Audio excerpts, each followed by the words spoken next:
Alright, welcome back, guys. This is a video all about this bad boy right here. Brand new from Friedman amps. This is the JEL 20. It's a 20-watt head based on Jake E. Lee specs. And it's been out for a week, maybe 2 weeks now, and there's been a bunch of great reviews already on it. I would point you to Ben Eller and Michael Nielsen and Pete Thorne. Those three guys have great in-depth videos on this amp. So this is not going to be an in-depth review or demo of this. I bought this amp with my own money, and so I'm going to show you how I'm going to use it in my favorite tones, and then I'll probably go through all the different sounds briefly, but you can get all that stuff in other places. So I figured, why do another video like that when I can just kind of show you a different perspective maybe and how I plan to use this bad boy. Okay, so the first thing is that this is an extremely versatile amp, a lot more versatile than I thought it was going to be, because it has two really different channels. You've got channel 1, which is, channel 2, which is the distorted channel, the heavy channel with the most gain, and then you've got channel 1, which is based around a Plexi. And it can get really clean, the Plexi channel, which I'll show you, and it can also get really nasty, and you can use that channel, especially if you push it with a boost or something like an SD1. So I'm going to show you some of that. It's going to be really fun to show you some of the things this amp can do.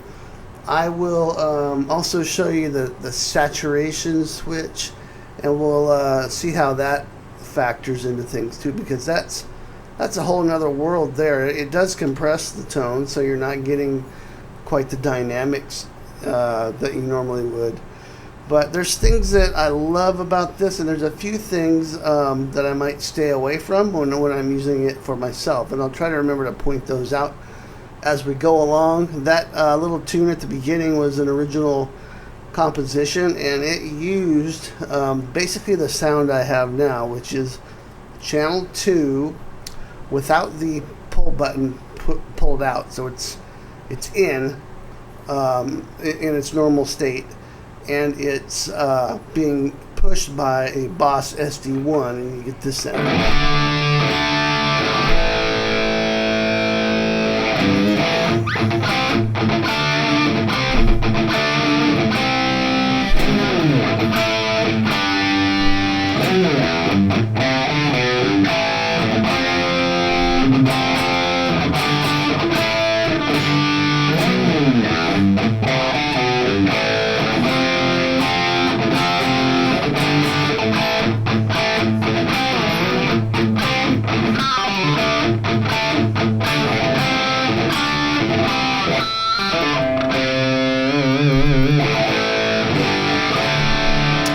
The presence knob is on the back of the amp, and it's at about noon, so it's right at the halfway mark.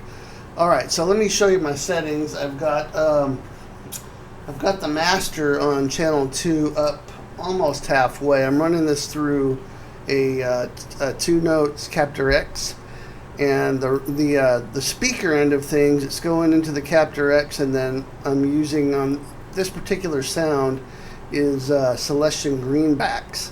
So I might switch a couple out here just to show you some different tones for you guys that use IRs when you're recording and stuff. And that's a lot of what I'm going to be using this amp for, is recording. I hope to use it live as well, but it's a great recording amp, as you'll see. I mean, the rhythm tones you can get out of this thing are nuts. So yeah, so I've got the master on about 4, the treble's about halfway up, the middle's on about 6, The bass is on about 6 or 7, and the gain is about 3 o'clock. So 3/4 of the way up. It doesn't do much.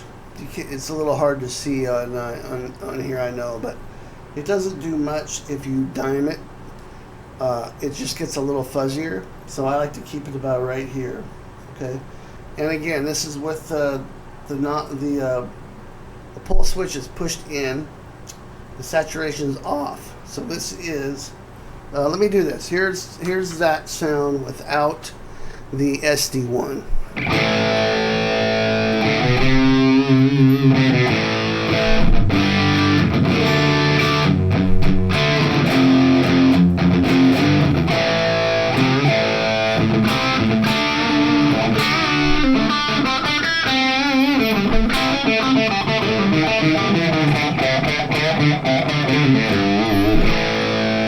If you really dig in, it's a really nice tone, right?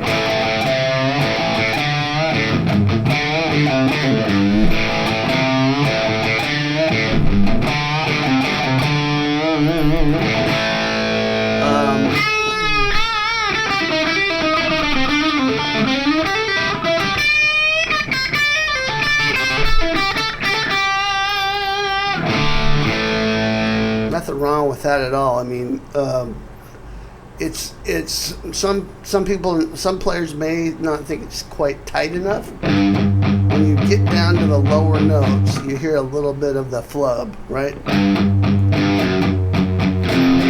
But if you're digging in hard and you're not worried, you're not playing like super tight metal, it's not a concern. If you're a little bit looser in the classic rock realm, you know, or even with the Badlands stuff, you can definitely use a tone like this, and it's gonna be great. But for me, I like it a little tighter, especially for the metal and the harder rock stuff that I play. I like just a little bit less flub and a little bit more high end and the high mids in there. So when I kick it on, here's the SD1, and the SD1 is set so that the gain is all the way down, but the level's all the way up.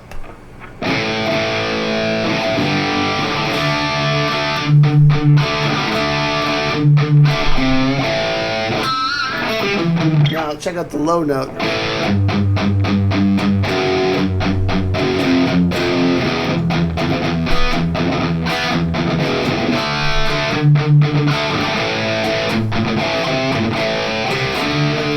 Okay, so it's a lot clearer. It definitely chugs a lot more. If I turn the gain up even more on the pedal,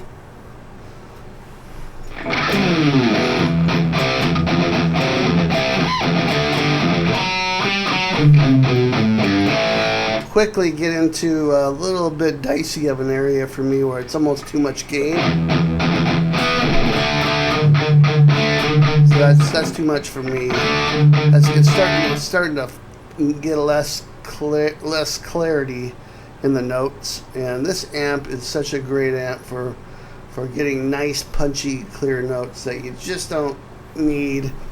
If you need more gain than this,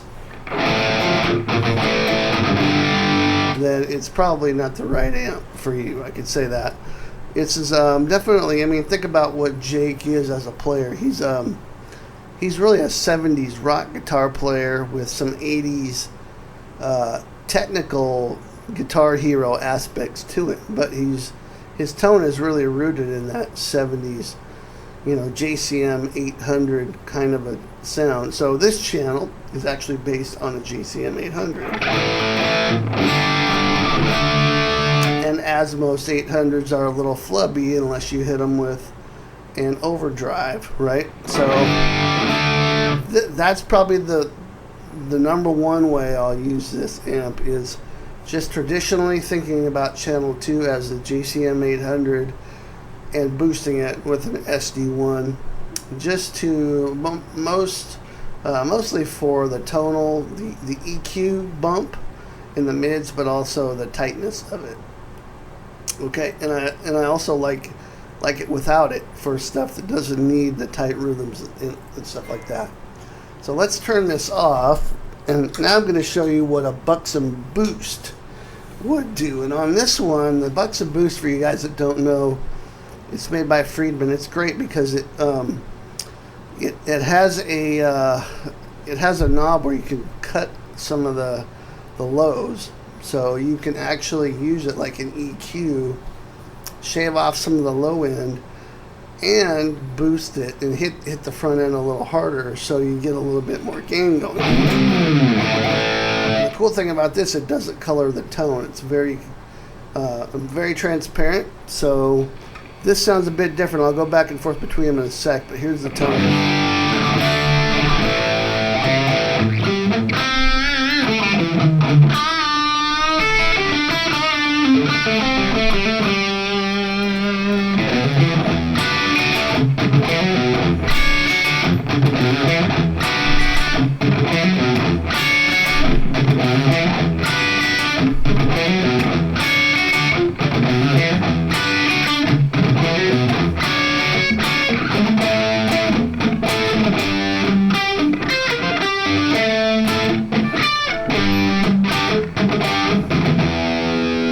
Alright, so I like this tone a lot.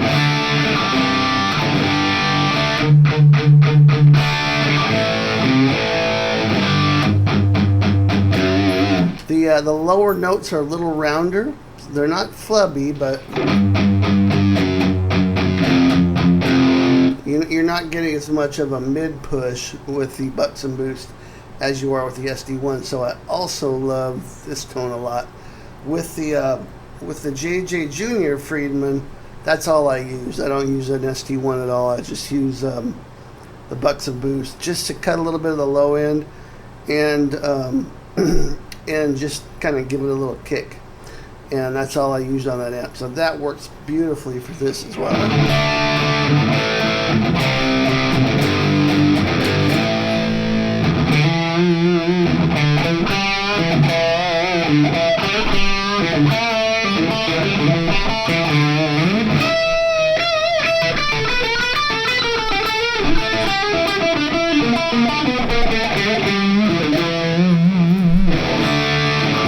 This pedal really does let the amp tone shine through a bit more. So once again, so going back to the SD1, here's that.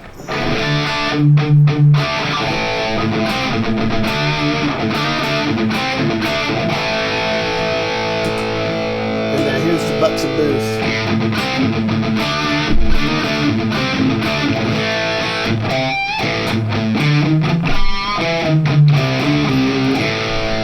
Both are great. I could use both on just about any sort of rock rhythm track that I was recording or just playing live or whatever. I could use either sound and be extremely happy. So those are probably my two main tones. Now, one thing about this channel is that it does have a pull switch. So you pull it out, and according to Friedman, it becomes like a boosted JCM 800. So you might be asking, well, why don't you just do that instead of boosting it with an SD1?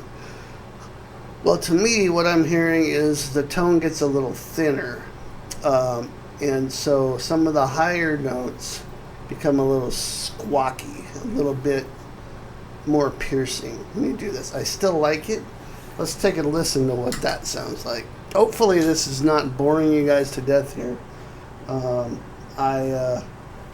I'm trying to do this in a way that is helpful without rambling too much. That's my problem, is I start rambling. Okay, so we pull the switch out, and we get this. Mind you, there's no boost at all. Yes, there was. Now there's not. Okay, so this is just channel 2. Gain is at 3 o'clock, and the gain knob is pulled out.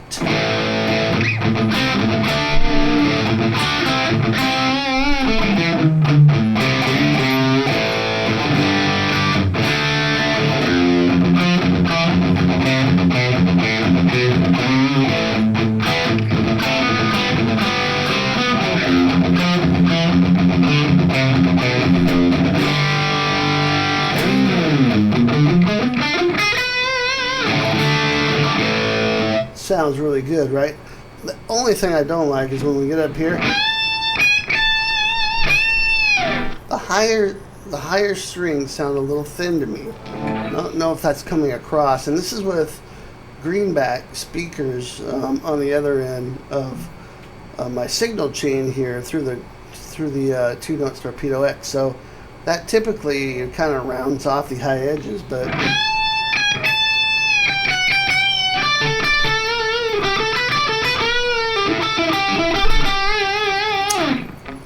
don't love that so much, and it doesn't sound like that with the switch pushed in and the SD1 on. It's a little thicker sounding. So for that reason, I probably wouldn't use this particular setting on lead guitar stuff. I'd probably use it more on rhythms, and I think it sounds great for that. I mean, really, if you didn't have any pedals to use, and you didn't mind a little bit of that high-end squawk, you wouldn't need any pedals at all with this amp. You could just use channel 2 and pull out the gain knob. It's pretty tight. And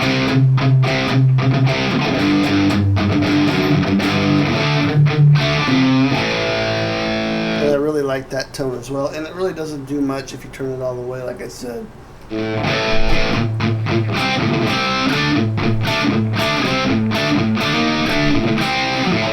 It's the same amount of gain, it just gets a little fuzzier.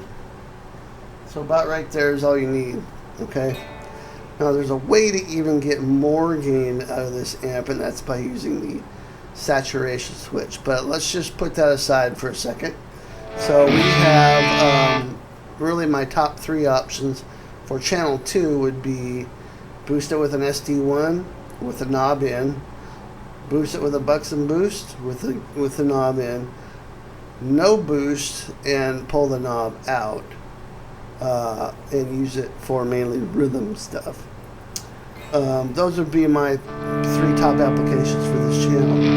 Now, you could boost this as well, but now you're getting into super gain territory. Like I said, it's really too much. This is already enough for me.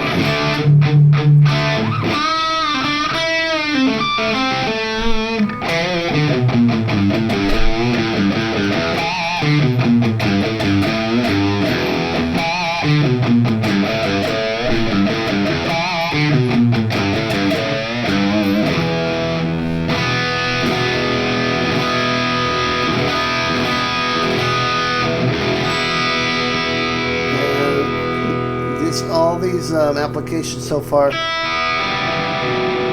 they really clean up nice.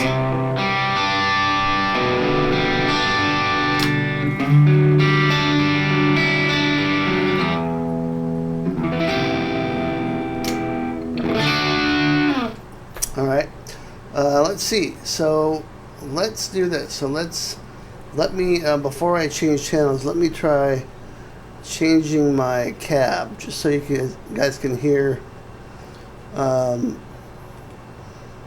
you can hear a little bit different sound. So if I go from the greenbacks to something like this is actually the 2-Notes proprietary cabinets, a Steve Stevens 412 cab with vintage 30s. So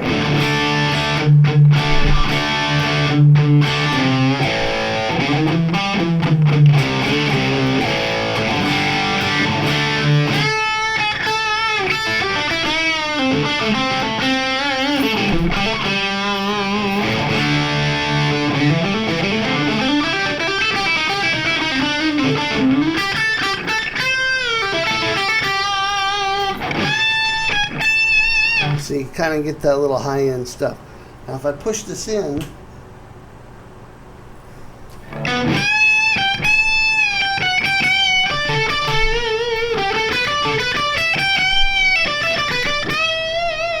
it doesn't quite have the same bite to it to me. It's a little thicker sounding on the higher strings especially.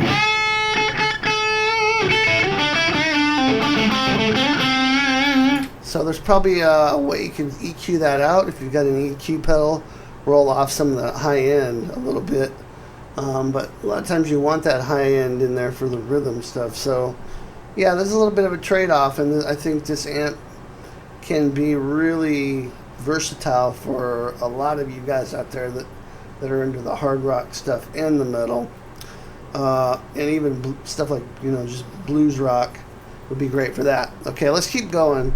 Hopefully that's kind of enough with the I mean, obviously, you know, I could test it with other drive pedals and it's going to sound, you know, different, better or worse, whatever. I could go through a bunch of different cabinets on here, but you get the idea, right? It's gonna sound basically like this.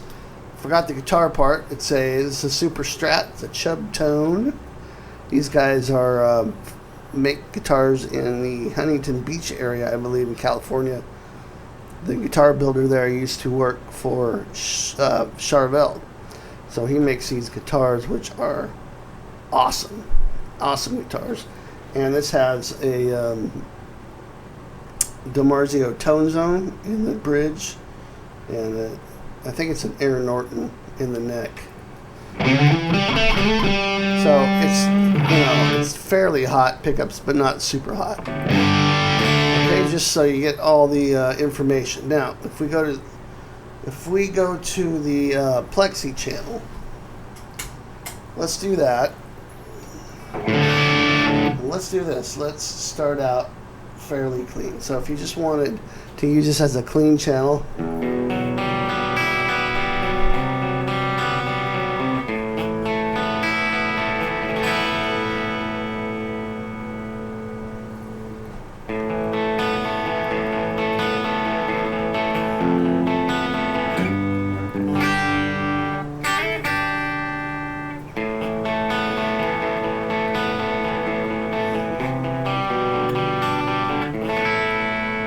it's even cleaner than that, but that's pretty clean. This is about halfway up on the master. I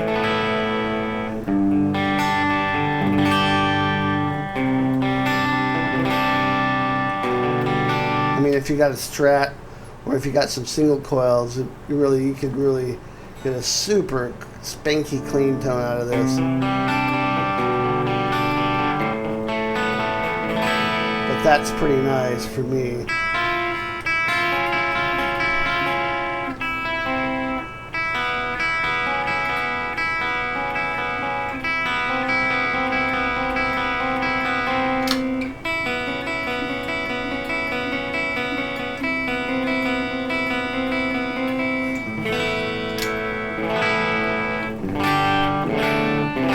If you hit it a little harder,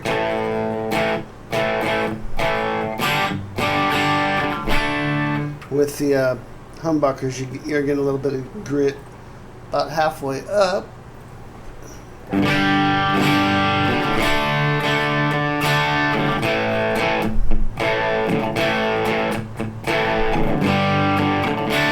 Starts to fill out a little bit, 3/4 of the way up.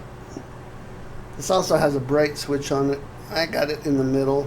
That's where I like it. I'm not going to go through the other two. It gets a little darker and a little brighter, depending on which direction you go.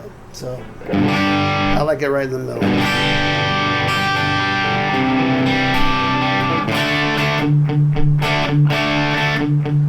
It's almost getting...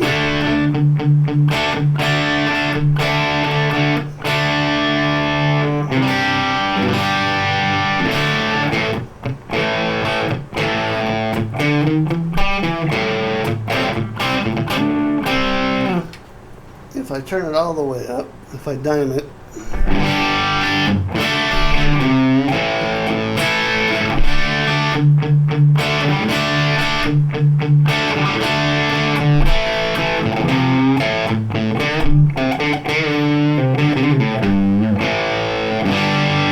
okay, so that's a cool sound. I can see some different applications for that. I love the fact that it gets really clean. If I'm going to use it for a rhythm tone, though, I'm probably going to want to boost it or use a saturation. The thing about using the saturation is switch is that it affects both channels. So, and it doesn't have, it's not on the foot switch, so it's something you would have to change manually or decide just to use both channels on the saturation mode for the whole gig or whatever. So, but let's not worry about the saturation yet. Let's try this with the bucks and boost. Okay.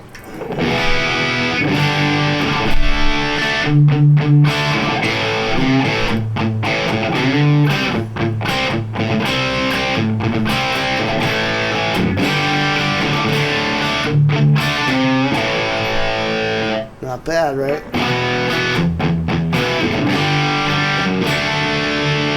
You know, you can hear like a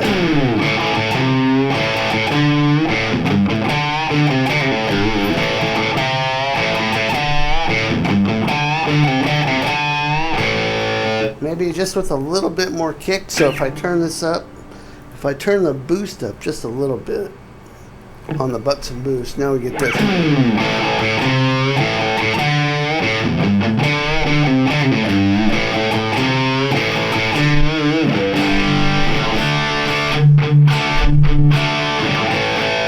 Now we've got a pretty tight sounding Plexi channel that's being boosted. Which cleans up beautifully.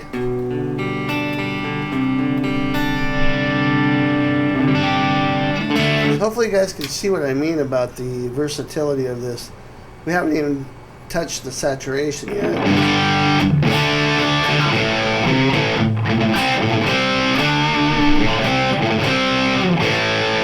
I can see myself using that quite a bit. That's really sounding good. Nice fat sound. Okay, so if I take the bucks and boost off and use the ST1 now, same settings.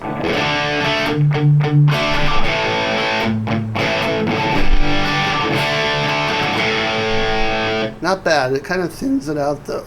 I like the fat sound that it got with the bucks and boost. So let's go back to the bucks and boost. Now what I want to do, like that's a great tone right there, I think. But let's try the saturation switch. Okay, what this does is it compresses everything and adds gain through the compression. You have to make up for the volume loss by turning the channel up a bit. So that's what happens. You kick it on and you lose some volume. So if I turn that back up, now check out this.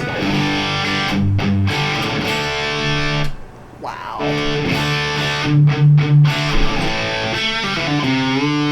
Again, we're on the Plexi channel. It's dimed, but all I'm doing is boosting it with the bucks and boost. The boost is about halfway up. And I got the saturation switch on. I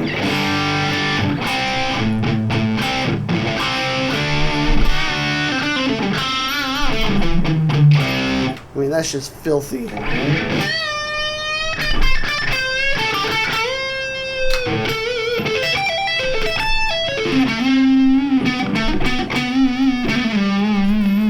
Nice big fat round tone.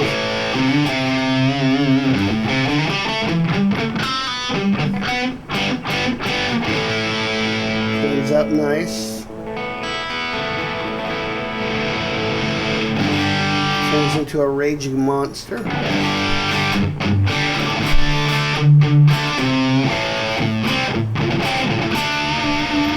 Okay, it does compress it though, so you're losing some dynamics. When you roll off the volume, you notice that it doesn't clean up the way it would without the saturation switch on, because everything's compressed. You don't have as much dynamic range, so it's a bit of a trade-off, but this tone is glorious. I mean, just for like recording or whatever, this is a really awesome sound.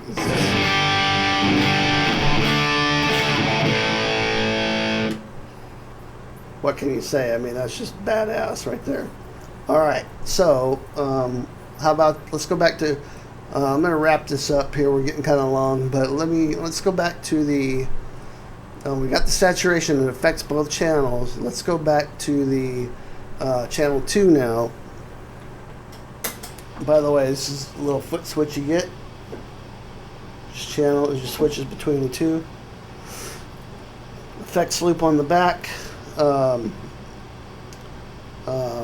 XLR out on the back. You can see all the specs somewhere else, but so we're on channel 2 now. We got the saturation mode going. The gain knob is pushed in, and here's the amount of gain we have.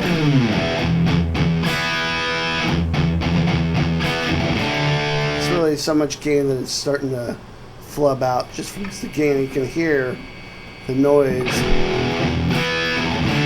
So it adds a lot of gain on channel 2. What I would do is probably back off the gain. Actually, let me take the boost off. I forgot I had the boost on. So let's put it back at 3 o'clock, and here's what it sounds like.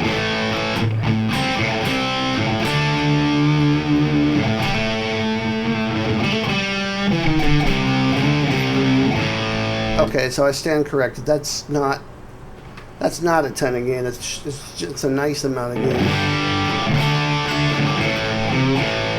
Channel 2, the gain knob's pushed in, no boost at all, just the saturation switch.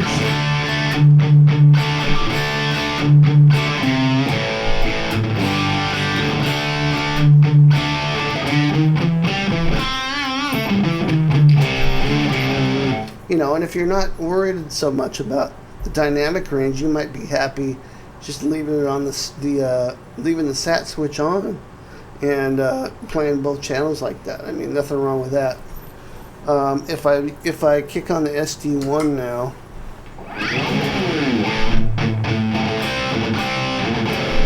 I mean, it's starting to get a little hairy. I'd probably back this down a bit with the SD1.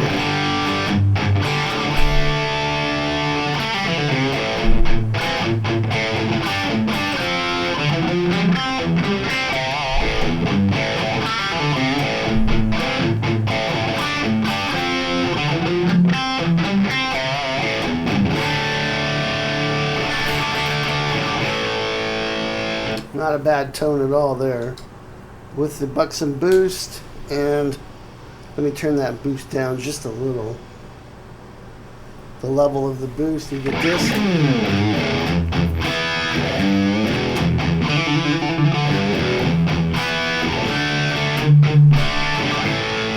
You know, bordering on maybe almost over the top gain there, but I mean, it's very usable.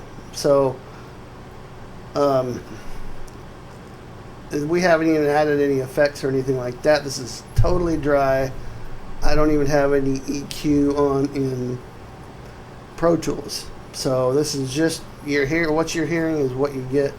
Again, I'm running into a 2-notes Captor X, so that's gonna be a little bit different than miking up, you know, a cabinet, but that's it. Just the amp and the guitar and all the things that it can do, and a couple pedals. I mean, you add a little delay in there for your solos or whatever, or a chorus pedal for your cleans, and you've got